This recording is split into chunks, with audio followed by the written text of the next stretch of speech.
China has been making some moves. Liquidity is the name of the game. The People's Bank of China is no different than the Fed, the ECB, and the Bank of Japan. They all manipulate liquidity in order to distort markets in their favor. Sometimes they work against each other, and this is known as a currency war. And it's on right now. You came here for the truth, so let me unveil that for you. We are going to cover China today to look at what they're doing. In fact, they've created an all-time record debt in 1 month, $540 billion worth. Injecting this in, let's begin with this. China's central bank restarted the use of an instrument that adds cash to the financial system, helping ease liquidity concerns before $153 billion of funds come due this week. This is huge news today, and it connects in with another article that I'll show you in a moment. The Monetary Authority sold a total of 100 billion yuan, that's 14.5 billion, of reverse repurchase agreements, reverse repos. The first auction after a 6-day pause, a statement posted on the website showed. Talks about the open market operations. This is very important. Resulted in a net withdrawal of 90 billion yuan, and goes on. This is key. It's important to know, and this is the open market operations are the strategy that central banks use in order to manipulate the markets. It's very important, very, very important to understand that. I talk about it in my new book. This here, the chart may be a little difficult for you to tell exactly what's going on, but we're going to read the bolded part.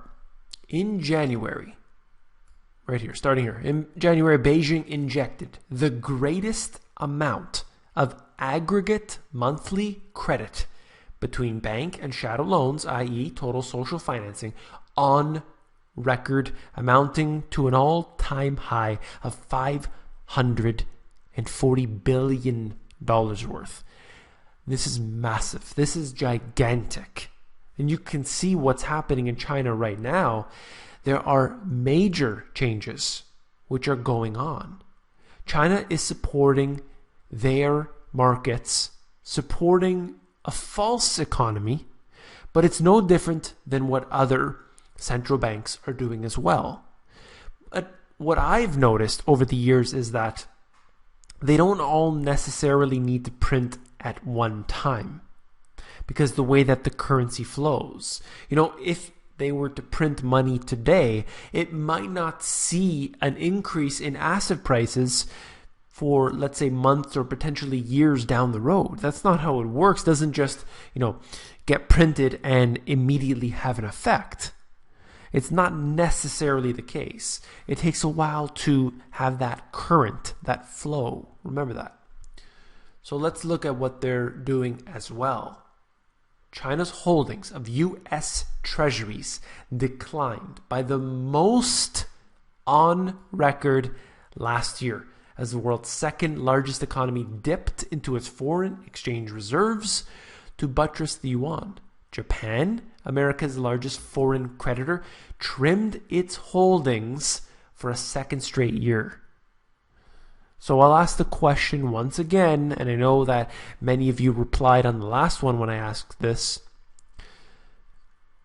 Who will be the buyer when the biggest creditors are selling? You tell me who. A monthly Treasury Department report released showed China held $1 trillion in government bonds.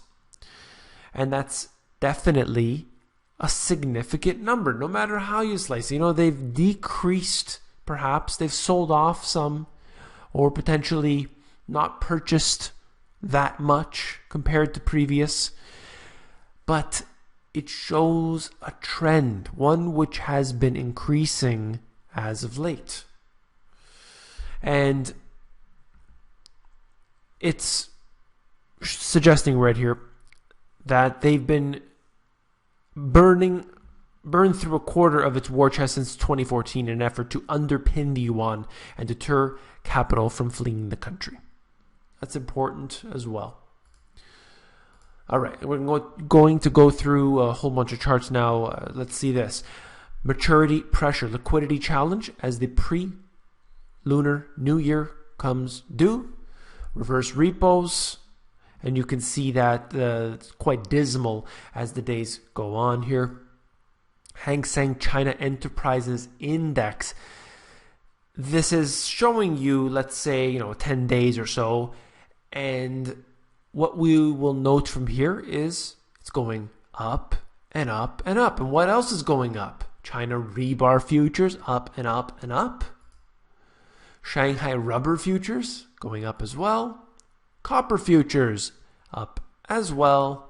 Iron ore futures. Basically, all of these commodities are rising at this time.